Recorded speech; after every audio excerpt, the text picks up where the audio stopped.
ಏನು ಪ್ರವಚನ ತಗೊಂಡ ಕೇಳಿದ್ರೆ ಶರಣರ ಬಗ್ಗೆ ತಿಳ್ಕೊಳ್ಳೋದಕ್ಕಿಂತ ಪೂರ್ವದ ಒಳಗೆ ನಮ್ಮ ಜೀವನದ ಬಗ್ಗೆ ನಾವು ತಿಳ್ಕೋಬೇಕಾಗಿದೆ. ನಾನು ನಿನ್ನೆ ನಿಮ್ಮ ಜೀವನ ಬಗ್ಗೆ ಅಂತ ನಾನು ಹೇಳಿದೆ. ನಾನು ಜೀವನ ತಿಳ್ಕೊಂಡ್ರೆ ಬರೀ ನಾವೇ ದುಡಿಯೋದು, ನಾವೇ ತಿನ್ನೋದು, ನಾವ ಏನೆಲ್ಲ ಖರ್ಚು ಮಾಡಿಕೊಂಡು ನಾವು ಬದುಕನ್ನು ನಾವು ಎಂಜಾಯ್ ಮಾಡಂದ ಜೀವನ ಕಳೀತಕ್ಕಂಥದ್ದಲ್ಲ. ಶರಣರ ದೃಷ್ಟಿ ಒಳಗೆ ನಮ್ಮ ಜೀವನ ಅಂದರೆ ಏನು ತಿಳ್ಕೊಂಡ ಕೇಳಿದ್ರೆ ನಾವು ದುಡಿಬೇಕು, ಇನ್ನೊಬ್ಬರಿಗೆ ಅಂದ ಉಪಕಾರಿಯಾಗಿರಬೇಕು. 12ನೇ ಶತಮಾನದೊಳಗಿರ್ತಕ್ಕಂಥ ಶರಣರು ಇವೆರಡನ್ನೇ ಕೊಟ್ಟವಾದರು. ಒಂದು ಕಾಯಕ, ಇನ್ನೊಂದೇ ಅಂದ ದಾಸೋಗ. ಈ ಭೂಮಿ ಮೇಲಿಂದ ಶರಣರು ವಚನ ಸಾಹಿತ್ಯಗಳ ಜೊತೆಯೊಳಗೆ ಈ ಎರಡು ಮಾತುಗಳನ್ನು ನಮ್ಮ ನಾಡಿನ ಜನತೆಗೆ ಉಪದೇಶ ಮಾಡಿ ಬಾದರು. ಅಪ್ಪ, ಜೀವನ ತಿಳ್ಕೊಂಡ್ರೆ ಬರೀ ನೀನೇ ತಿನ್ನೋದು, ನೀನೇ ಉಣೋದು, ನೀನೇ ಮೋಜು ಮಸ್ತಿ ಮಾಡೋದು, ಏನೋ ಮಾಡಿ ಅಂದ ಒಂದು ದಿವಸ ಅಂದ ವ್ಯರ್ಥವಾಗಿ ಅಂದ ಸತ್ತು ಹೋಗ್ತಕ್ಕಂಥ ಜೀವನ ಅಲ್ಲ. ಹೆಂಗೆ ಇನ್ನೊಂದು ಜೀವಿಗಳು ಮನುಷ್ಯನಿಗೆ ಅಂದ ಯಾವ ರೀತಿಗೆ ಅಂದ ಉಪಕಾರಿ ಅದಾವೆ ಏನ್ರಿ, ಇನ್ನೊಂದು ಜೀವಿಗಳು ಮಾನವನಿಗೆ ಅಂದ ಎಷ್ಟು ಉಪಕಾರಿಗಳದಾವೆ. ನಾನು ನಿನ್ನೆ ನಿಮಗೆಂದ ಸಾಕಷ್ಟು ಉದಾಹರಣೆಗಳನ್ನು ಕೊಟ್ಟೆ ಏನ್ರಿ. ಪ್ರಾಣಿಗಳು ಮನುಷ್ಯನಿಗೆಂದ ಉಪಕಾರಿ ಅದಾವೆ, ಒಂದು ಕ್ರಿಮಿಕೀಟಗಳು ಕೂಡ ಮನುಷ್ಯನಿಗೆಂದ ಉಪಕಾರಿ ಅದಾವೆ, ಗಿಡ ಮರಗಳನ್ನು ಮನುಷ್ಯನಿಗೆಂದ ಉಪಕಾರಿ ಅದಾವೆ. ಆದರೆ ಶ್ರೇಷ್ಠವಾಗಿರ್ತಕ್ಕಂಥ ಈ ಮನುಷ್ಯ ಜನ್ಮದೊಳಗೆಂದು ಹುಟ್ಟಿ ನಾವು ಯಾರಿಗೆಂದ ಉಪಕಾರ ಇದ್ದೀವಿ ಅನ್ನೋದನ್ನು ಸ್ವಲ್ಪರ ಮಟ್ಟಿಗೆ ನಮ್ಮ ಜೀವನದ ಬಗ್ಗೆಂದ ಅರ್ಥ ಮಾಡ್ಕೊಂಡದು ಹೋಗಬೇಕಾಗಿದೆ. ನಾವು ಭೂಮಿಗೆ ನಿನ್ನಿನ ದಿವಸ ನಿಮಗೊಂದು ಮಾತು ಹೇಳಿದೆ ನಾನು. ಯಾಕಂದ್ರೆ ಈ ಭೂಮಿಗೆ ನಾವು ಬರಬೇಕಾಗಿತ್ತು ಅಂದ್ರೆ ಏನ್ರಿ, ತಾಯಿ ಗರ್ಭದಿಂದ ಈ ಭೂಮಿಗೆ ಬರೋದಕ್ಕಿಂತ ಪೂರ್ವದೊಳಗೆ ನಾವೆಲ್ಲ ಭಗವಂತನಿಗೆ ಮಾತು ಕೊಟ್ಟು ಬಂದೀವಿ ಅನ್ನೋದನ್ನು ನಿನ್ನಿನ ದಿವಸ ನಾನು ಸ್ಪಷ್ಟವಾಗಿ ಅಂತ ಹೇಳಿದೆ ನಾ. ಹಾಗಾದ್ರೆ ಏನು ಮಾತು ಕೊಟ್ಟಿವಿ ಎತ್ತಿಕೊಂಡ್ರೆ ಬೇರೆ ಏನು ಮಾತು ಕೊಟ್ಟಿಲ್ಲ ನಾವು. ಭಗವಂತ ಇನ್ನೊಂದು ಜೀವಿಗಳಿಂದ ಜೀವನ ಕಳೆದಂಗೆ ನಾನು ಕಳೆಯಂಗಿಲ್ಲ. ಏನೋ ಹೊಸದನ್ನು ಮಾಡ್ತೀನಿ, ಏನು ಮಾಡೋದೇನು ಹೊಸದು, ನೀನು ಧ್ಯಾನ ಮಾಡ್ತೀನಿ. ಯಾಕಂದ್ರೆ ನನಗೆ ನುಡಿಲಿಕ್ಕೆ ನಾಲಿಗೆ ಕೊಟ್ಟಿದೀಯ. ಈ ಭಗವಂತ ಮನುಷ್ಯನಿಗೆ ನುಡಿಲಿಕ್ಕೆ ನಾಲಿಗೆ ಅಂತಕ್ಕಂಥದನ್ನು ಕೊಟ್ಟ. ಎದರ ಸಲುವಾಗಿ ಅಂದ ಕೊಟ್ಟ? ಇನ್ನೊಬ್ರಿಗೆಂದ ಕೆಟ್ಟದನ್ನು ಮಾತಾಡೋಕ್ಕಲ್ಲ, ಇನ್ನೊಬ್ರು ನಿಂದ ಮಾಡೋಕ್ಕಲ್ಲ, ಇನ್ನೊಬ್ರಿಗೆಂದ ಕೆಟ್ಟದನ್ನು ಬೈಯೋದಕ್ಕಲ್ಲ. ಹಾಗಾದ್ರೆ ಭಗವಂತ ಇನ್ನು ಮಾತಾಡ್ತಕ್ಕಂಥ ಸಾಮರ್ಥ್ಯ, ನುಡಿತಕ್ಕಂಥ ನಾಲಿಗೆ ಇದನ್ನು ಎದುರು ಸಲುವಾಗಿ ಅಂದ ಕೊಟ್ಟನ ಹತ್ತಿಕೊಂಡಂದ ಕೇಳಿದ್ರೆ ಅವನು ಧ್ಯಾನ ಮಾಡಲಿ ಎತ್ತಿಕೊಂಡಂದು. ಯಾಕಂದ್ರೆ ಇನ್ನೊಂದು ಜೀವಿಗಳಿಗಂದ ಇದು ಇಲ್ಲ. ಭಗವಂತ ಅವಕ್ಕೆ ನಾಲಿಗೆ ಕೊಟ್ಟನ, ಖರೆ ಮಾತಾಡ್ತಕ್ಕಂಥ ಸಾಮರ್ಥ್ಯ ಕೊಟ್ಟಿಲ್ಲ. ಆದರೆ ನುಡಿತಕ್ಕಂಥ ನಾಲಿಗೆ ನಮಗೆ ಭಗವಂತ ಏನು ಕೊಟ್ಟನ ಹತ್ತಿಕೊಂಡಂದ ಕೇಳಿದ್ರೆ ಈ ನಾಲಿಗೆಯಿಂದ ಭಗವಂತನ ಧ್ಯಾನನೇ ಮಾಡಬೇಕು, ಪರಮಾತ್ಮನ ನಾಮಸ್ಮರಣೆನೇ ಮಾಡಬೇಕು. ಅಲ್ರಿ, ಒಂದು ಸಾಮಾನ್ಯ ಗುಬ್ಬಿಗಳು ಬೆಳಗ್ಗೆ ಆಯ್ತು ಅಂತಂದ್ರೆ ಸಾಕು, ಇನ್ನು ನಾವು ಒಬ್ಬರನ್ನು ಕೂಡ ಇನ್ನೂ ಎದ್ದಿರಂಗಿಲ್ಲ. ನಾವು ಹೇಳೋದಕ್ಕಿಂತ ಮುಂಚಿತವಾಗಿ ಒಂದು ಸಾಮಾನ್ಯ ಗುಬ್ಬಿ ಅದು ಭಗವಂತನಿಗೆ ಅಂತದ. ಭಗವಂತ ಮನುಷ್ಯನಿಗೆಂದ ಕೊಟ್ಟಂಗೆ ಮಾತಾಡ್ತಕ್ಕಂಥ ಶಕ್ತಿ ನನಗೆಂದ ಕೊಟ್ಟಿಲ್ಲ. ಆದರೂ ಕೂಡ ನನಗೆ ಬಂದಂಗೆ ನೀನು ಧ್ಯಾನ ಮಾಡ್ತೀನಿ ಎತ್ತಿಕೊಂಡಂದು ಬೆಳಗಿನ ಜಾವದೊಳಗೆ ಒಂದು ಗುಬ್ಬಿ ಎದ್ದು ಅದು ಏನಂತ ಹೇಳ್ತದೆ ಎತ್ತಿಕೊಂಡದು ಕೇಳಿದ್ರೆ ಅದು ಶಿವಶಿವ ಶಿವಶಿವ ಶಿವಶಿವ ಎತ್ತಿಕೊಂಡದು ಹೇಳ್ತದೆ. ಆದ್ರೆ ನಾವೇನು ತಿಳ್ಕೊಂಡಿವಿ ಎತ್ತಿಕೊಂಡು ಕೇಳಿದ್ರೆ ಅದು ಚಿಮುಚಿವ್ ಅಂತದ, ಚಿಮುಚಿವ್ ಅಂತದ ನಾವು ತಿಳ್ಕೊಂಡಿವಲ್ಲ. ಅದು ಚಿಮುಚಿವ್ ಅಲ್ಲ, ಅದು ಶಿವಶಿವ ಶಿವಶಿವ ಶಿವಶಿವ ಅನ್ಕೋತೆ ಒಂದು ಗುಬ್ಬಿ ಹೇಳ್ತದೆ, ಹೊರತಾಗಿ ಮನುಷ್ಯ ಹೇಳಂಗಿಲ್ಲ. ಹೇಳ್ರಿ ನೋಡೋಣ, ಇಟ್ಟು ಜನ ಕೂಡಿರಲ್ಲ, ಇಟ್ಟು ಜನರದಾಗಂದ್ರೆ ಬೆಳಿಗ್ಗೆ ಎದ್ದು ತಕ್ಷಣ ಹಾಸಿಗೆ ಹೇಳು ಹೊತ್ನಾಗ ಒಬ್ಬರ ಶಿವಶಿವ ಶಿವಶಿವ ಹತ್ಕೊಂಡು ಒಬ್ಬರ ಹೇಳ್ತಾರೆ. ಹೇಳ್ರಿ ನೋಡೋಣ, ಹಂಗೆ ಹಾಸಿಗೆ ಯಾವೋ ಎಪ್ಪಟ್ಟು ಅಂಕ ಹಿಡೋದು ಬ್ಯಾನ್ ಹಿಡೋದು. ಯಾಕ್ರಿ ಹಂಗೆ ಮೈ ಒಡ್ಡ ಮುರಿದೆ. ನಾವು ಯಾರೇ ಅಂದ ಇಟ್ಟೆಲ್ಲ ರೆಬ್ಬಮ್ಮ ತಾಯಿ ಮೇಲಂದ ಇಟ್ಟೆಲ್ಲ ಭಕ್ತಿ ಇದಾರಲ್ಲ, ಒಬ್ಬರ ಹಾಸಿಗೆ ಅಂತ ಹೇಳುವಾಗ ತಾಯಿ ರೆಬ್ಬಮ್ಮ ತಾಯಿ ಎತ್ತುಕೊಂಡದು ಒಬ್ಬರ ಹೇಳ್ತೀವಿ ನಾವು. ಹಾಸಿಗೆ ಅಂತ ಹೇಳಾಗ ಬಸವಣ್ಣ ಹತ್ಕೊಂಡದು ಹೇಳ್ತೀವಿ, ಚೆನ್ನ ಬಸವಣ್ಣ ಅಂತ ಹೇಳ್ತೀವಿ, ಶರಣ ಬಸಪ್ಪ ಅಂತ ಹೇಳ್ತೀವಿ. ಬೇಡ, ಇವು ಯಾವ ಕೂಡ ಮತ್ತೆ ನಿಮಗೆ ಕರಿಲಿಕ್ಕೆಂದ ಭಾಳ ತ್ರಾಸಾಗದ. ದೊಡ್ಡ ಅಕ್ಷರಗಳಾಕವತ್ತಂದ್ರೆ ನಾವು ಒಬ್ಬರಂದ್ರೆ ಶಿವಶಿವ ಶಿವಶಿವ ಹತ್ಕೊಂಡಂದ್ರೆ ಒಬ್ಬರ ನಾವು ಹೇಳ್ತೀವೇನ್ರಿ. ನಾವು ಮಾತು ಕೊಟ್ಟು ಬಂದಿವೇನು ಭಗವಂತನಿಗೆ. ನಾನು ಹೇಳಿನಿಲ್ಲ, ಪರಮಾತ್ಮ ಈ ಭೂಮಿಗೆ ಹೋದ ಬಳಿಕ ನಿನ್ನ ಧ್ಯಾನ ಮಾಡ್ತೀನಿ, ನಿನ್ನ ಆರಾಧನೆ ಮಾಡ್ತೀನಿ ಏನ್ರಿ, ನಿನ್ನ ನಾಮಸ್ಮರಣೆ ಮಾಡ್ತೀನಿ, ನಿನ್ನ ಪೂಜೆ ಮಾಡ್ತೀನಿ. ಅಷ್ಟೇ ಅಲ್ಲ, ಇನ್ನೂ ಒಂದು ಮಾತೇನು ಕೊಟ್ಟು ಬಂದ್ವಿ. ಜೇನು ನೊಣದ ತೆರನಾಗಿ, ಏನೇ ಒಂದು ಮಾವಿನ ಮರದ ತೆರನಾಗಿ, ಒಂದು ಆಕಳದ ತೆರನಾಗಿ, ಇನ್ನೊಂದು ಪ್ರಾಣಿಗಳ ತೆರನಾಗಿ ಭಗವಂತ ನಾನು ಏನು ಮಾಡ್ತೀನಿ ಎತ್ತುಕೊಂಡದ ಕೇಳಿದ್ರೆ ದಾನ ಧರ್ಮ ಪರೋಪಕಾರ ಪುಣ್ಯಾದಗಳನ್ನು ಮಾಡಿ ನಾನು ಕೊನೆಗೆ ಎಲ್ಲಿಗೆ ಬರ್ತೀನಿ ಎತ್ತುಕೊಂಡು ಕೇಳಿದ್ರೆ ನಾನು ನಿನ್ನಲ್ಲಿಗೆ ಬರ್ತೀನಿ ಎತ್ತುಕೊಂಡದನ್ನು ವಚನ ಕೊಟ್ಟಂದು ಬಂದಿರತಕ್ಕಂಥವ್ರು ನಾವು ಭೂಮಿಗೆ. ಇದು ಜೀವನ ಮರ್ತಂದ ಜೀವನ ಕಳೀತಕ್ಕಂಥದ್ದಲ್ಲ ಏನ್ರಿ. ನಾವೆಲ್ಲ ಮರ್ತರಿಂದ ಮರಿಬೋದು, ಅಪ್ಪಿತಪ್ಪಿಂದ ಭಗವಂತ ಏನ್ರಿ ನಾವೆಂದ ಮರ್ತು ಕುಂದಿರ್ತೀವಿ. ಒಂದು ವೇಳೆ ಅಪ್ಪಿತಪ್ಪಿಂದ ಭಗವಂತ ಮರ್ತು ಬಿಟ್ನು ಅಂತಂದ್ರೆ ಒಂದು 6 ವರ್ಷದಿಂದ ಇಲ್ಲ ನಿಮ್ಮಲ್ಲಿ ಏನ್ರಿ ಆಲಮಟ್ಟಿ ಬಲ್ಲಿ ಒಂದು ಘಟನೆ ನಡೀತು, ನೀವು ಕೇಳಿರ್ಬೇಕು. ಆಲಮಟ್ಟಿ ಬಲ್ಲಿ ಒಂದು ಘಟನೆ ನಡೀತು. ಏನು ಘಟನೆ? ರಾತ್ರಿ 8 ಗಂಟೆಗಿಂದ ಬಸ್ಸ ಎಲ್ಲಿಂದ ಬಿಜಾಪುರದಿಂದ ಬೆಂಗಳೂರಿಗೆ ಹೋಗ್ತಕ್ಕಂಥ ಬಸ್. ಅದು ರಾತ್ರಿ 8-8:30 ಬಿಜಾಪುರ ಬಿಟ್ಟದೆ. ರಾತ್ರಿ 12 ಗಂಟೆ ಬಾಡ 12:30 ಆಗಿತ್ತು. ಆ ಬಸ್ ಎಲ್ಲಿಗೆ ಬಂದಿತ್ತು ಅಂತಕೊಂಡೆ ಕೇಳಿದ್ರೆ ಈ ಆಲಮಟ್ಟಿ ಡ್ಯಾಮ್ ಐತಲ್ಲ, ಕೆನಾಲ ಏನ್ರಿ, ಡ್ಯಾಮಿನಕ್ಕಿಂತ ಕೆನಾಲ್ ಒಂದು ಐತಲ್ಲ, ಆ ಕೆನಾಲ್ ಸಮೀಪದಿಂದ ಬಸ್ ಬಂದಿತ್ತು. ಎಲ್ಲ ಪ್ಯಾಸೆಂಜರೆಲ್ಲ ಮಲ್ಕೊಂಡು ಬಿಟ್ಟಾರೆ. ಯಾವಾಗಿಂದ ಡ್ರೈವರ ಒಳಗಿರ್ತಕ್ಕ ಒಂದು ಲೈಟ್ ಹಚ್ಚಂದ ಹಿಂದಕ್ಕೆ ತಿರುಗಿ ನೋಡಿ ಎಲ್ಲ ಪ್ಯಾಸೆಂಜರೆಲ್ಲ ಮಕ್ಕೊಂಡು ಬಿಟ್ಟಿದ್ರು. ಮತ್ತು ಉಂಡು ಬಂದಿರ್ತಾರ ಏನ್ರಿ, ಆನಂದ ನಿದ್ದೆ ಮಾಡಕತ್ತಿದ್ರು ಎಲ್ಲ ಪ್ಯಾಸೆಂಜರ್ಗಳು. ಒಳಗಿನ ಲೈಟ್ ತೆಗೆದಿದ್ದ ಆನಂದ, ತಣ್ಣ ಗಾಳಿ, ಆನಂದದಿಂದ ನಿದ್ದೆ ಮಾಡಕತ್ತು ಬಿಟ್ಟಿದ್ರು. ಕೊನೆಗೆ ಇವ ಡ್ರೈವರ್ ಏನು ವಿಚಾರ ಮಾಡ್ದ, ಎಲ್ಲ ಪ್ಯಾಸೆಂಜರು ಮಕ್ಕೊಂಡಾರ. ಹಾಗಾದ್ರೆ ಇವ ಡ್ರೈವರ್ ಕಂಡಕ್ಟರ್ ಏನು ಮಾಡಕತ್ತಾನ ತಂದು ಸ್ವಲ್ಪ ಕಂಡಕ್ಟರ್ನ ಕಡೆ ನೋಡ್ದ. ಯಾವಾಗಿಂದ ಕಂಡಕ್ಟರ್ನ ಕಡೆ ನೋಡ್ದ, ಅವ ಕಂಡಕ್ಟ್ರೊಂದು ಟಿಕೆಟ್ ತೆಗೆ ಕೆಲಸ ಇಲ್ಲ, ಎಲ್ಲ ರಿಸರ್ವೇಷನ್ ಸೀಟ್ ಅದಾವೆ. ಮತ್ತು ಅವನು ಏನು ಕೆಲಸ ರೀ, ಅವನು ಕೂಡ ಡಬ್ಬಿ ಟಿಕೆಟಿನ ಡಬ್ಬಿ ಮ್ಯಾಲೆ ಇಟ್ಟಾನ, ಅವನು ಸೀಟಿನ ಕೆಳಗೆ ಕಾಲು ಚಾಚಿ ಮಕ್ಕೋಣ. ಸಿಟ್ಟು ಬಂದುಬಿಡ್ತು ಡ್ರೈವರ್ಗೆ. ಯಾಕೆ ಸಿಟ್ಟು ಬಂತು? ಅಲ್ಲ, ಎಲ್ಲ ಪ್ಯಾಸೆಂಜರ್ ಮಕ್ಕೊಂಡಾರೆ, ಅವ ಕಂಡಕ್ಟ್ರನ್ನ ಕೂಡ ಮಕ್ಕೊಂಡಾನ. ಕಂಡಕ್ಟ್ರ್ ನನ್ನಟ್ಟೆ ಡ್ಯೂಟಿ ಮಾಡ್ಬೇಕಲ್ಲ, ಅವನು ಪಗಾರ ತಗೋತಾನ, ನಾನು ಪಗಾರ ತಗೋತೀನಿ. ಮತ್ತು ಈ ಕಂಡಕ್ಟ್ರ್ ನಿದ್ದೆ ಮಾಡಕತ್ತಾನ, ಎಲ್ಲ ಪ್ಯಾಸೆಂಜರ್ಲ್ಲ ನಿದ್ದೆ ಮಾಡಕತ್ತಾರ, ಮತ್ತು ನಾವೊಬ್ಬನಿಗೆ ಯಾಕೆ ಹೆಸರು ಕುಂದಿರಲಿ ಅಂದ ಡ್ರೈವರ್. ಏನ್ರಿ, ಎಲ್ಲರೂ ಮಕ್ಕೊಂಡು ಬಳಕ ನಾವೊಬ್ಬನೇ ಯಾಕೆ ಹೆಸರು ಕುಂದಿರಲಿ? ಯಾಕೆ ನನಗೆ ನಿದ್ದೆ ಬರಲ್ಲ, ಅವರಿಗೆ ನಿದ್ದೆ ಬರ್ತದ? ಇವ್ರು ಎಲ್ಲರೂ ಮಲ್ಕೊಂಡು ಬಳಕ ನಾವೊಬ್ಬನೇ ಯಾಕೆ ಹೆಸರು ಕುಂದಿರಲಿ ಎತ್ತಿಕೊಂಡು ಕಮ್ಮಿ ಒಂದು 100 ಸ್ಪೀಡ್ನಾಗಿಂದ ಬಸ್ ಹೊಂಟದ. ಕಾಲಾಗಿಂದ ಎಕ್ಸಿಲೇಟರ್ ತುಳಿಯಕತ್ತಾನ, ಕೈಯಾಗಿಂದ ಸ್ಟೇರಿಂಗ್ ಹಿಡ್ದಾನ. ಮತ್ತು ಇವ್ರು ಎಲ್ಲರೂ ಮಕ್ಕೊಂಡು ಬಳಕ ನಾ ಯಾಕೆಂದ ಈ ಹತ್ತಿರ ಕುಂದಿರಲಿ, ನಾನು ಮಲ್ಕೋತೀನಿ ಎತ್ತಿಕೊಂಡ ಒಂದು ಕ್ಷಣ ಡ್ರೈವರ್ ಕಣ್ಣು ಮುಚ್ಚಿಬಿಟ್ಟ. ಒಂದು ಕ್ಷಣ, 5 ನಿಮಿಷ ಅಲ್ಲ, 10 ನಿಮಿಷ ಅಲ್ಲ, ಅರ್ಧ ತಾಸು ಅಲ್ಲ, ಒಂದು ಕ್ಷಣ ಕಣ್ಣು ಮುಚ್ಚದ. ಯಾವಾಗಿಂದ ಇವರೆಲ್ಲರೂ ಮಕ್ಕೊಂಡಾಗ ನಾ ಯಾಕೆಂದ ಹೆಸರು ಕುಂದಿರಲಿ ತಂದು ಒಂದು ಕ್ಷಣ ಕಣ್ಣು ಮುಚ್ಚಿಬಿಟ್ಟ. ನಿಮಗೆ ಆಶ್ಚರ್ಯದ ಮಾತು ಹೇಳ್ತೀನಿ, ಇವಾಗ ಕಣ್ಣು ಮುಚ್ಚೋದಕ್ಕೆ ಅಲ್ಲಿ ಆಲಮಟ್ಟಿ ಕೆನಾಲ ಏನ್ರಿ, ಕೆನಾಲ್ ಬರೋದಕ್ಕೆ, ಬ್ರಿಡ್ಜ್ ಬರೋದಕ್ಕೆ. ಯಾವಾಗಿಂದ ಕಣ್ಣು ಮುಚ್ಚಾನ 100 ಸ್ಪೀಡ್ ಬಸ್ ಹೋಲಿಕತ್ತದ. ಯಾವಾಗಿಂದ ಕೆನಾಲ್ಕಿಂದ ಬಡದದ, ನೇರವಾಗಿಂದ ಹೋಗಿಂದ ಕೆನಾಲ್ದಾಗ ಬಿದ್ದದ ಏನ್ರಿ. ಒಳಗಿರ್ತಕ್ಕಂಥ 60 ಜನನು ಕೂಡ ಸತ್ತೋಗಿತ್ತು. 60 ಜನನು ಕೂಡ ಸತ್ತೋಗಿತ್ತು. ಇದೇ ಒಂದು 5-6 ವರ್ಷದಿಂದ ನೀವೆಲ್ಲ ಟಿ ವಿ ಮೇಲೆ ನೋಡಿರ್ಬೇಕು, ಏನ್ರಿ ಪೇಪರ್ನೊಳಗಿಂದ ಓದಿರ್ಬೇಕು ನೀವು. ಆದ್ರೆ ಇಂಥ ಬರೀ 60 ಬಸ್ ನಡೆಸ್ತಕ್ಕಂಥ ಎಂತೀವಿ, 60 ಜನರ ಕುಂದಿರಿಸ್ಕೊಂಡ ನಡೆಸ್ತಕ್ಕಂಥ ಒಬ್ಬ ಬಸ್ಸಿನ ಡ್ರೈವರ ಒಂದು ಕ್ಷಣ ಕಣ್ಣು ಮುಚ್ಚಿಬಿಟ್ರಿಂದ 60 ಜನನು ಕೂಡ ಸತ್ತು ಹೋಗಿಬಿಡ್ತು. ಆದ್ರೆ ಅಪ್ಪಿತಪ್ಪಿ ನಮ್ಮನ್ನೆಲ್ಲ ನೋಡಿ ನಾವು ಯಾರು ಕೂಡ ಭಗವಂತನ ಧ್ಯಾನ ಬೇಡ, ಪರಮಾತ್ಮನ ನಾಮಸ್ಮರಣೆ ಬೇಡ, ಇದು ಎಲ್ಲವನ್ನು ಕೂಡ ನೋಡಿ ಇವ್ರಿಗೆ ಎಲ್ಲವನ್ನು ಕೂಡ ಕೊಟ್ಟೀನಿ. ನೋಡ್ರಿ, ಪರಮಾತ್ಮ ವಿಚಾರ ಮಾಡ್ತಾನೆ, ಏನು ಕೊಟ್ಟಿಲ್ಲ ಪರಮಾತ್ಮ, ಎಲ್ಲವನ್ನು ಕೂಡ ಕೊಟ್ಟಾನೆ ಪರಮಾತ್ಮ. ಹೇಳ್ತಾರಲ್ಲ ಜೇಡರ ದಾಶಿಮಾರರು, ಏನು ಹೇಳ್ತಾರವರು? ಇಳೆ ನಿಮ್ಮ ದಾನ, ಬೆಳೆ ನಿಮ್ಮ ದಾನ, ಸುಳಿದು ಸೂಸುವ ಗಾಳಿ ನಿಮ್ಮ ದಾನ, ಎತ್ತು ನಿಮ್ಮ ದಾನ, ಬಿತ್ತು ನಿಮ್ಮ ದಾನ, ನಿಮ್ಮ ದಾನವನ್ನುಂಡು ಅನ್ಯರ ಹೊಗಳುವ ಕುನ್ನಿಗಳೇನೆಂಬೆ ರಾಮನಾಥ. ಪರಮಾತ್ಮ ಏನು ಕೊಟ್ಟಿಲ್ಲ, ಎಲ್ಲವನ್ನು ಕೂಡ ಕೊಟ್ಟಾನೆ. ಭೂಮಿ ಕೊಟ್ಟ, ಗಾಳಿ ಕೊಟ್ಟ, ನೀರು ಕೊಟ್ಟ, ಬೆಂಕಿ ಕೊಟ್ಟ.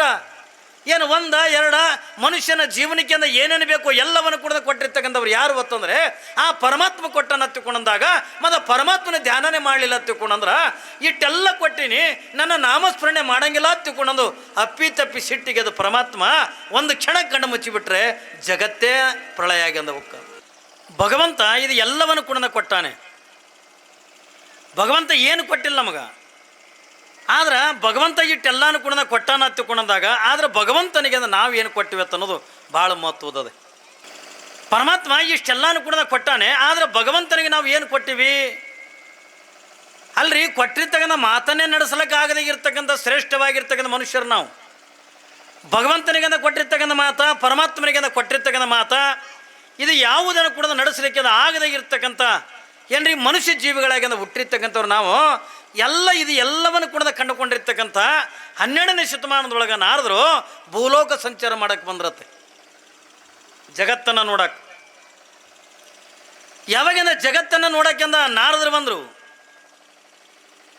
ಇಡೀ ಜಗತ್ತನ್ನು ಎಲ್ಲವನ್ನು ಕೂಡ ತಿರುಗಾಡಿ ನೋಡಿ ಮಾಡಿ ಯಾವಾಗಿಂದ ನಾರದರು ಏನು ಮಾಡ್ತಾರೆ ಅಂತ ಕೇಳಿದ್ರೆ ಅವತ್ತಿನ ದಿನಮಾನದ ಒಳಗೆ ಕೈಲಾಸಕ್ಕೆ ಅಂದ ಹೆಂಗೆ ಹೋಗ್ತಾರೆ ನಾರದ್ರ ಹತ್ಕೊಂಡು ಕೇಳಿದ್ರೆ ಕಣ್ಣೀರು ಹಾಕೋತೆ ಅಂದ ಹೋಗ್ತಾರೆ, ದುಃಖ ಮಾಡ್ಕೋತ ಹೋಗ್ತಾರೆ.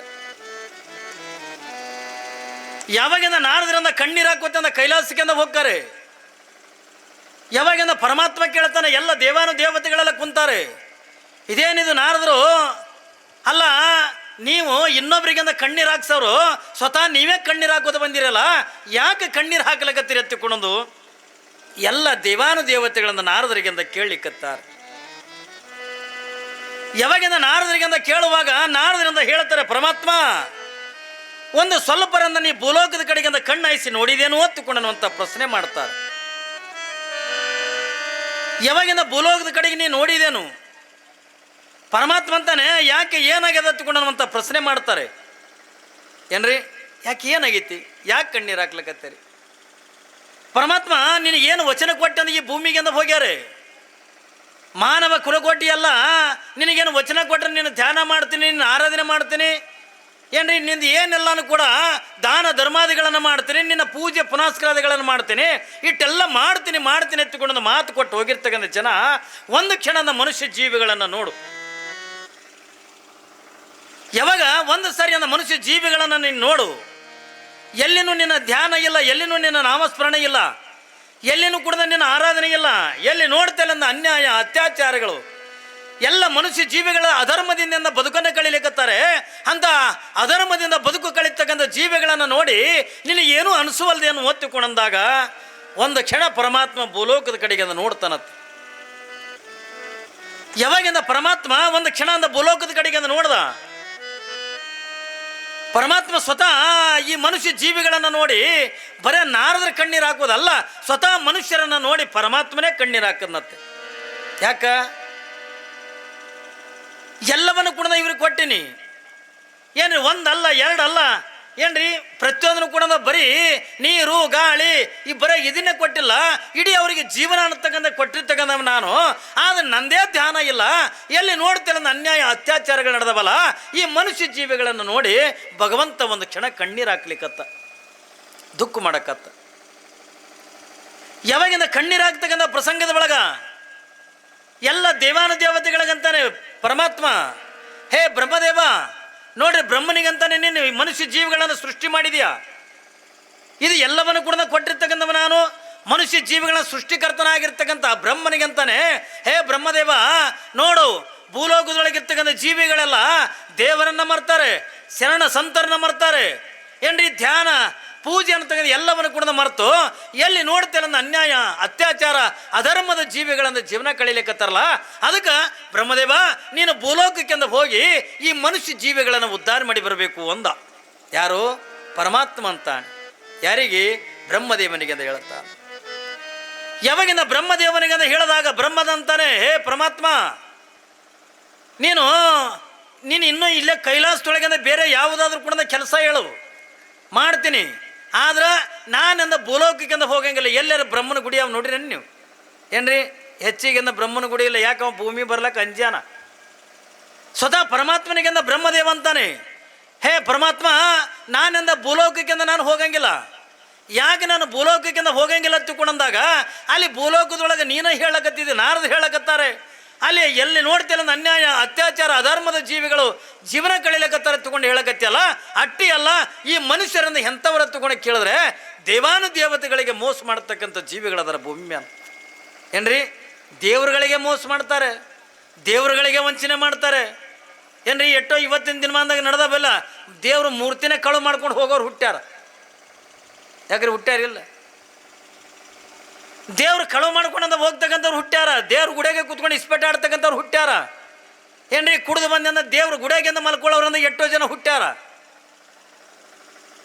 ಎಲ್ಲ ದೇವಾನು ದೇವತೆಗಳಿಗೆಂದ ಏನ್ರಿ ಮೋಸ ಮಾಡ್ತಕ್ಕಂಥ ಜೀವಿಗಳದಾರಲ್ಲ, ಅದಕ್ಕೆಂದ ಬ್ರಹ್ಮ ಅಂತಾನೆ ಪರಮಾತ್ಮ ನೀನು ಇಲ್ಲೇ ಕೈಲಾಸದೊಳಗೆ ಬೇಕಾದ ಕೆಲಸ ಹೇಳು ನಾನು ಮಾಡ್ತೀನಿ, ಆದ್ರೆ ಭೂಲೋಕಕ್ಕೆ ಹೋಗಂಗಿಲ್ಲ. ಯಾಕೆ ಹತ್ತಿಕೊಂಡಂದ್ರೆ ಮನುಷ್ಯ ಜೀವಿಗಳು ಎಂಥವ್ರು ಅಂತಂದರೆ ದೇವರಿಗೆ ಮೋಸ ಮಾಡ್ತಕ್ಕಂಥ ಜೀವಿಗಳದಾರ. ಮಾಡ್ತಾರಿಲ್ರಿ ನಿಮ್ಮ ಕಡೆ? ಮಾಡ್ತಾರೆ, ನಮ್ಮ ಕಣ್ಣು ಮಾಡ್ತಾರೆ, ನಿಮ್ಮ ಕಣ್ಣು ಮಾಡ್ತಾರೆ, ದೇವರುಗಳಿಗೆ ಮೋಸ ಮಾಡೋದು. ಅದಕ್ಕಾಗಿಯೇ ಯಾವ ದೇವಾನು ದೇವತೆಗಳು ಕೂಡ ಭೂಮಿಗೆಂದ ಹೋಗಲಿಕ್ಕೆ ನಾನು ಹೋಗಂಗಿಲ್ಲ, ನೀನು ಹೋಗಂಗಿಲ್ಲ, ಏನ್ರಿ ನಾನು ಭೂಲೋಕಕ್ಕೆ ಹೋಗಂಗಿಲ್ಲ, ನೀನು ಭೂಲೋಕಕ್ಕೆ ಹೋಗಂಗಿಲ್ಲ, ಹಿಂಗೆಲ್ಲರೂ ಕೂಡ ಹೇಳುವಂಥ ಪ್ರಸಂಗದೊಳಗೆ ಇಲ್ಲಿ ಈ ಎಲ್ಲ ಭೂಲೋಕದೊಳಗೆ ನಡೆದಿರ್ತಕ್ಕಂಥ ನಿಜಸ್ಥಿತಿಗಳನ್ನು ನೋಡಿ ಯಾವ ದೇವಾನುದೇವತೆಗಳು ಭೂಮಿಗೆಂದ ಬರಲಿಕ್ಕೆ ಅಂದ ಒಪ್ಪಲಿಲ್ಲ.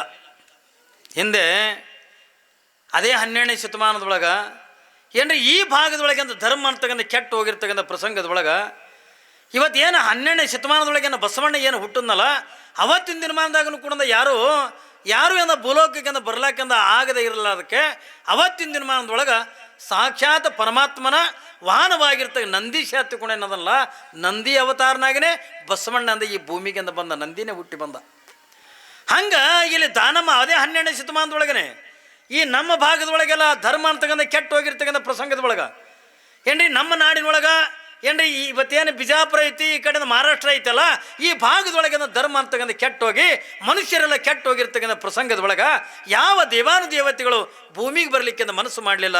ಆದ್ರೆ ಕೊನೆಯದಾಗಿ ಅಂದ ಇವ ಶಿವನ ಪರಮಾತ್ಮನ ಸ್ಥಿತಿ ಅಂತಕ್ಕ ನೋಡಿ ಪಾರ್ವತಿ ಅಂತಾಳೆ, ಪರಮಾತ್ಮ ನೀನು ಚಿಂತೆ ಮಾಡಬೇಡ, ಯಾರು ದೇವಾನುದೇವತೆಗಳಿಂದ ಹೋಗಿ ಕರೆಬಿಡ್ತಾರೋ ಗೊತ್ತಿಲ್ಲ, ನೀನು ಈ ಮನುಷ್ಯರ ಬಗ್ಗೆ ಅಂದ ಚಿಂತೆ ಮಾಡಕತ್ತಿಯಲ್ಲ, ಮಾನವ ಕುಲಕೋಟಿಗಳ ಬಗ್ಗೆ ಅಂದ ಚಿಂತೆ ಮಾಡಕತ್ತಿಯಲ್ಲ, ಇವರೆಲ್ಲ ಅಧರ್ಮರಾಗಿ ಏನ್ರಿ ನೀತಿ ಅಂತಕ್ಕಂದು ಬಿಟ್ಟು ಯಾವ ಅಧರ್ಮದಿಂದ ಏನು ಜೀವನ ಕಳೀತಾರೆ ತಗೊಂಡು ನೀನು ಏನು ಹೇಳಕತ್ತಿಯಲ್ಲ, ಅದಕ್ಕೆ ಇವ್ರು ಯಾರು ದೇವಾನುದೇವತೆಗಳು ಅಲ್ಲಿ ಅಂದ್ರೂ ಪರವಾಗಿಲ್ಲ, ನಾನು ಹೋಗ್ತೀನಿ ಭೂಲೋಕಕ್ಕೆ ಅಂತಾಳ ಪಾರ್ವತಿ.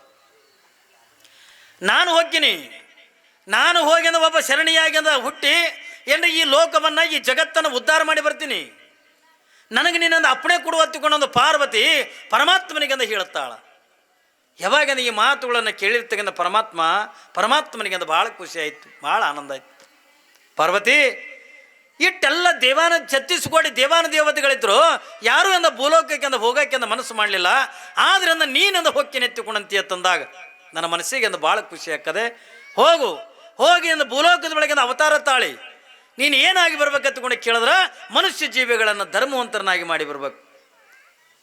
ನೂರಾರು ಲೀಲೆಗಳನ್ನು, ನೂರಾರು ಪವಾಡಗಳನ್ನು ನೀನು ಎಲ್ಲರ ಭೂಲೋಕದೊಳಗಿಂದ ಸಾಮಾನ್ಯ ಶರಣೆಯಾಗಿಂದ ಹುಟ್ಟುವುದಲ್ಲ, ಏನ್ರಿ ಜಗತ್ತಿನ ಬೆರಗಾಗತಕ್ಕಂಥ ಒಬ್ಬ ಶರಣಿಯಾಗಿಂದ ಹುಟ್ಟಿ ಏನ್ರಿ ಜಗತ್ತಿನ ಜೀವಿಗಳ ಅವರಿಗೆ ಬಂದಿರ್ತಕ್ಕಂಥ ಕಷ್ಟಗಳನ್ನು ಏನ್ರಿ ಅವರಲ್ಲಿರ್ತಕ್ಕಂಥ ಅವಗುಣಗಳನ್ನು, ಅವರಲ್ಲಿರ್ತಕ್ಕಂಥ ಅಧರ್ಮವನ್ನು ಇದು ಎಲ್ಲವನ್ನು ಕುಡಿದು ಸುಟ್ಟು ನಾಶ ಮಾಡಿ ಮಾನವರನ್ನು ದೇವರನ್ನಾಗಿ ಮಾಡಿ ಬರಬೇಕು ಅಂತನ್ನುವಂಥ ಮಾತ ಪರಮಾತ್ಮ ಯಾರಿಗೆ ಹೇಳ್ತಾನೆ ಅಂತಕೊಂಡೋದಕ್ಕೆ ಕೇಳಿದ್ರೆ ಪಾರ್ವತಿಗೆ ಅಂತ ಹೇಳ್ತಾನೆ.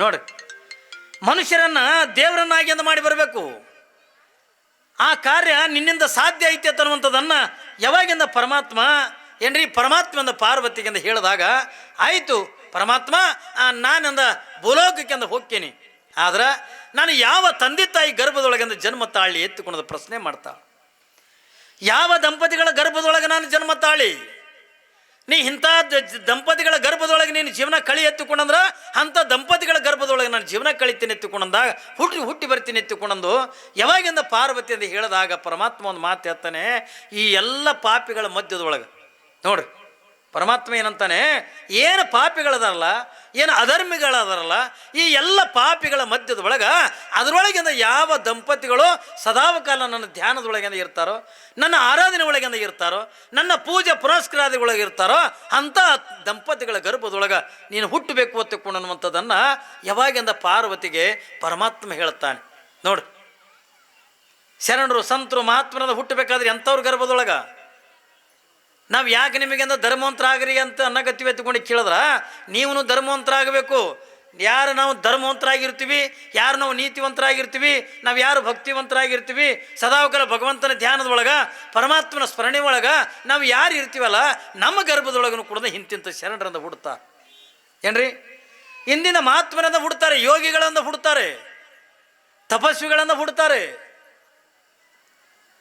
ಅಂತ ಮಕ್ಕಳನ್ನು ನಾವು ಪಡಿಬೇಕಾಗಿತ್ತು ಅಂತಕೊಂಡ್ರೆ ನಾವು ಮೊದಲು ಏನಾಗಬೇಕಂತಕೊಂಡು ಕೇಳಿದ್ರೆ ನಾವು ತಂದೆ ತಾಯಿಯಿಂದ ಧರ್ಮವಂತರಾಗಬೇಕು, ನಾವು ತಂದೆ ತಾಯಿಯಿಂದ ನೀತಿವಂತರಾಗಬೇಕು, ನಾವು ತಂದೆ ತಾಯಿಯಿಂದ ಸದಾಕಾಲ ಭಗವಂತನ ಧ್ಯಾನದೊಳಗಿಂದ ಇರಬೇಕು.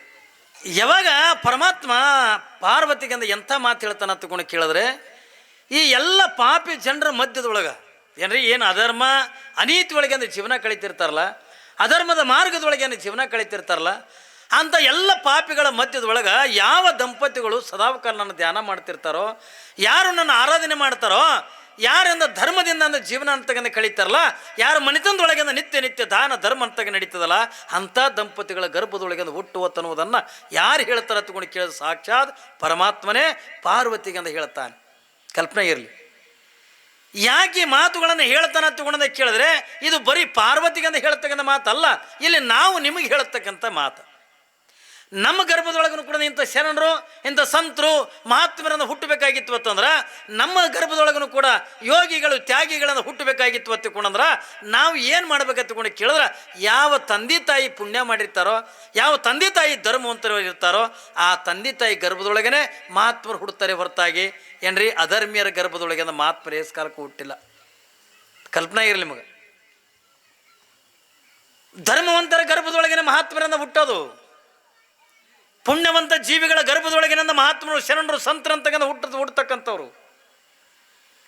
ಅದಕ್ಕೆ ನಾವು ಏನು ಮಾಡ್ಬೇಕಂತಂದ್ರೆ ಈ ಪುರಾಣದ ಮುಖಾಂತರವಾಗಿ ನಾವೇನು ತಿಳ್ಕೊಬೇಕಂತಕೊಂಡು ಕೇಳಿದ್ರೆ, ನಾವು ಮೊದಲಿಂದ ದೊಡ್ಡವರು ತಂದೆ ತಾಯಿ ಆಗಿರ್ತಕ್ಕಂಥವ್ರು ನಾವು ಧರ್ಮವಂತರಾಗಿಂದ ಹುಟ್ಟಿದ್ವಿ ಅಂತಂದ್ರೆ ನಮ್ಮ ಗರ್ಭದೊಳಗೂ ಕೂಡ ಧರ್ಮವಂತ ಮಕ್ಕಳು ಹುಡ್ತಾರೆ.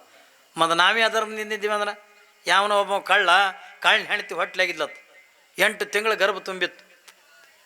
ಪಾಪ 8 ತಿಂಗಳಿದ್ದಾಗ ಅಂದ ಹೋಗಿ ಕಳ್ಳು ಹೆಣ್ತಿದ್ರಿ ಕುತ್ಕೊಂಡು ಅಂದ, ಏನ ನನ್ನ ಹಣಿ ಬರಂತೂ ಕಳ್ತನ ಮಾಡೋದ್ರಾಗ ಹೋಗ್ಯದ, ಅದಕ್ಕೆ ಹೆಂಗೂ ಅಂದ್ರೆ ನೀ ಗರ್ಭಿಣಿ ಆಗಿದೆ, ಗಂಡಸ ಮಗನೇ ಹುಡ್ತದ, ಆ ಹುಟ್ಟಿದ ಮಗನಿಗೆ ನನ್ನಂಗೆ ಕಳ್ಳನ ಮಾಡೋದು ಬೇಡ, ದೊಡ್ಡ ಆಫೀಸರ್ ಮಾಡೋನು, ದೊಡ್ಡ ಡಾಕ್ಟ್ರನ್ನ ಮಾಡೋನು, ದೊಡ್ಡ ಇಂಜಿನಿಯರ್ ಮಾಡೋಣ ತಿಳ್ಕೊಂಡಂದ. ಆಕೆ ಅಂದ್ಲು, ಮತ್ತು ಇದು ಹೆಣ್ಣು ಹುಡ್ತಂದ್ರೆ ಅವ ಅಂದ ಇಲ್ಲಿ ಗಂಡೆ ಹುಡ್ತದ ಅಂದ. ಹೆಣ್ಣು ಹುಡ್ತಂದ್ರೆ ಈಗ ಮನ್ಯಾಗ ಮಾತಾಡ್ತಿರ್ತಲ್ಲ, ಮೊದಲೊಂದು ಮಗ ಹುಟ್ಟಿರ್ತದ ತಿಳ್ಕೊರಿ. ಹುಟ್ಟದ ಬಳಕೆ ಅಂದ 2ನೇದು ಗರ್ಭಿಣಿ ಇರ್ತಾಳೆ. ಮನೆಗೆ ಕೇಳ್ತಿರ್ತಿರಲ್ಲ ಮನ್ಯಾಗ ಸಣ್ಣ ಮಕ್ಕಳಿಗೆ, ಪಾಪು ನಿನ್ನ ತಮ್ಮ ಬೇಕಾ ತಂಗಿ ಬೇಕಾ? ಮಮ್ಮಿ ನನಗೆ ಎಡ್ಡು ಬೇಡ ಮಮ್ಮಿ, ನನಗೆ ನಾಯಿ ಕುನ್ನಿಬೇಕತ್ತ. ಏನ್ರಿ ತಮ್ಮನೂ ಬೇಡ ತಂಗಿನೂ ಬೇಡ, ನಾನು ನಾಯಿ ಕುನ್ನಿಬೇಕು. ಹೆಂಗೆ ಕೇಳತ್ತಿರ್ತೀವಲ್ಲ ಏನ್ರಿ, ಹಂಗೆ ಏನ್ರಿ ಎಡ್ಡು ಕಚ್ಚಾಡಕತ್ರು. ಅವಾಗಂದ ಪಾಪ ಇವ ಏನಂತಾನ ಏನ್ರಿ, ನನ್ನಂಗೆಂದ ಕಳ್ಳನು ಮಾಡೋದು ಬೇಡ ಏನ್ರಿ, ನನ್ನ ಮಗನ DC ಮಾಡೋನು ಕಲೆಕ್ಟರ್ ಮಾಡೋನು ಅಂತ ತಿಳ್ಕೊಳನ್ ಇವ ಅಂದ. ಪಾಪ ಏನೇ ಕೊಟ್ಟಿಲ್ಲತ್ತೋ ಮುಂದೆ ಏನಾರು ಮಾಡಕತ್ತಂದು ಹೆಣೆ ತಂದ್ಲು. ಮುಂದೆ ಸ್ವಲ್ಪ ದಿವಸ ಆಗೋದ್ರ ಬಾಣೆತನ ಆಯಿತು, ಗಂಡೆ ಹುಡ್ತು. ನೋಡ್ರಿ, ಗಂಡೆ ಹುಟ್ಟಿಬಿಡ್ತು. ಪಾಪ ಇವನಿಗೆ ದೊಡ್ಡ ಖುಷಿ ಆಯಿತು. ನಾ ಹೇಳಿದ್ನಿಲ್ಲ ಗಂಡೆ ಹುಡ್ತದ ತಿಳ್ಕೊಂಡು ಹೇಳಿದ್ದೆ. ನೋಡು ನನ್ನ ಮಗನ ನಂದ ಕಳ್ಳನ ಅಂತಿ, ನನ್ನಂಗೆ ಅಂದ ಕಳ್ಳನ ಮಾಡೋದು ಬೇಡ, ನಾ ಡಾಕ್ಟ್ರ್ ಮಾಡು ಇಂಜಿನಿಯರ್ ಮಾಡೋ ತಂದ. ಮುಂದೆ ಅದು 2-3 ದಿವಸ ಕೂಸದ ಮುಟ್ಟಿಗೆ ಮಾಡ್ಕೊಂಡೆ ಹುಟ್ಟಿತು. ಮುಟ್ಟಿಗೆ ಮಾಡ್ಕೊಂಡೆ ಇದು ಮಾಡಕತ್ತು, ಒಟ್ಟು ಕೈ ನಿಬ್ಬಿಚ್ಚಲಿಲ್ಲ. ಕಡೆಗೆ ಅಂದ್ರೆ ಅಯ್ಯತ್ತಂಗೆ ನೋಡವ ಕೈ ಆಟೆ ಹಿಡ್ಕೊಂಡು ಕೂತ, ಮತ್ತು ಬಟ್ಟುಗಳು ಆಟೆ ಹಿಡ್ಕೊಂಡು ಕೂತಾವ, ಕೂಸಿನ ಒಂದು ಕೈಯಾರು ಬಿಚ್ಚಿ ಹಿಂಗೆ ಸೀದಾ ಮಾಡ್ರಿ ಹಿಂಗೆ ಆಡ್ಸು ಅಂದು. ಯಾವಾಗಿಂದ ಎಷ್ಟು ಒತ್ತಾಯ ಮಾಡಿದ್ರು ಕೈ ಬಿಡಲಾಗಿತ್ತು. ಕಡೆಗೆ ಜೋರು ಮಾಡಿ ಅಂದ ಕೈ ಬಿಚ್ಚಿ ನೋಡಿದಾಗ ಕೈಯಾಗ ಒಂದು ಬಂಗಾರ ಉಂಗ್ರ ಇತ್ತು. ಯಾರದಂದ್ರೆ ನೀವು ಬಾಣೆತನ ಮಾಡ್ಲಿಕ್ಕೆ ಬಂದು ಸೂಲಿಗಿತ್ತಿದೆ ಉಂಗ್ರ ಕಳು ಮಾಡ್ಕೊಂಡು ಹುಟ್ಟ್ಯದದು. ಇನ್ನು ಮುಂದಿದ್ದು ಇಂಜಿನಿಯರ್ ಆಗೋದು, ಡಾಕ್ಟ್ರ್ ಆಗೋದು. ಯಾಕ್ರಿ ಹೊಟ್ಟೆ ಕಳ್ಳೆ ಹುಟ್ಟವು, ಸುಳ್ಳ್ರು ಹೊಟ್ಟೆಗದ ಸುಳ್ಳೆ ಹುಟ್ಟವು ಅಂತಿರ್ತಿರಿಲ್ಲ. ಇದೇನು ಮಾಡ್ತೀವಿ ಮರ ಇವ್ರ ಅಪ್ಪ ಕೆಟ್ಟ ಕಳ್ಳಿತ್ತದ ಅಂಥವು ಇಲ್ಲ. ಮತ್ತು ಕಳ್ಳನ ಹೊಟ್ಟೆ ಕಳ್ಳೆ, ಹುಲಿ ಹೊಟ್ಟೆಗೆ ಹುಲಿ ಹುಟ್ಟಬೇಕಲ್ರಿ, ಹುಲಿ ಹೊಟ್ಟೆ ನರಿ ಹುಡ್ತಾವನು, ನರಿ ಹೊಟ್ಟೆಗೆ ನರಿನೇ ಹುಡ್ತಾವ. ಹಂಗೆ ನಾವು ಧರ್ಮವಂತರ ಹೊಟ್ಟೆಗಂದ ಧರ್ಮವಂತ ಮಕ್ಕಳು ಹುಡ್ತಾವ ಹೊರತಾಗಿ ಮೊದಲು ನಾವು ನೀವು ಸಂಸ್ಕಾರವಂತರಾಗ್ರಿ. ಏನ್ರಿ, ನೀವು ತಂದೆ ತಾಯಿ ಆಗತಕ್ಕಂಥವ್ರು ಏನ್ರಿ, ಮಕ್ಕಳಿಗೆ ಅಂದ್ರೆ ಜನ್ಮ ಕೊಡ್ತಕ್ಕಂಥವ್ರು ನೀವು ಮೊದಲಂದು ಧರ್ಮ ಸಂಸ್ಕಾರವಂತರಾದ್ರಿ ಅಂತಂದ್ರೆ, ನೀವು ಗರ್ಭಿಣಿ ಇರ್ತಕ್ಕಂಥ ಪ್ರಸಂಗದೊಳಗೆ ನೀವು ಕುಣದ ದೇವರು ದಿಂಡ್ರು ದಾನ ಧರ್ಮ ಇದೆಲ್ಲ ಮಾಡ್ತಾ ಇದ್ರಿ ಅಂತ ತಗೊಂಡ್ರೆ ಅವು ಮಕ್ಕಳನ್ನು ಕುಣದ ಧರ್ಮವಂತರಾಗಿ ಅಂದ ಹುಡ್ತಾವೆ. ನಾವು ಹಂಗೆ ಮಾಡಂಗಿಲ್ಲ.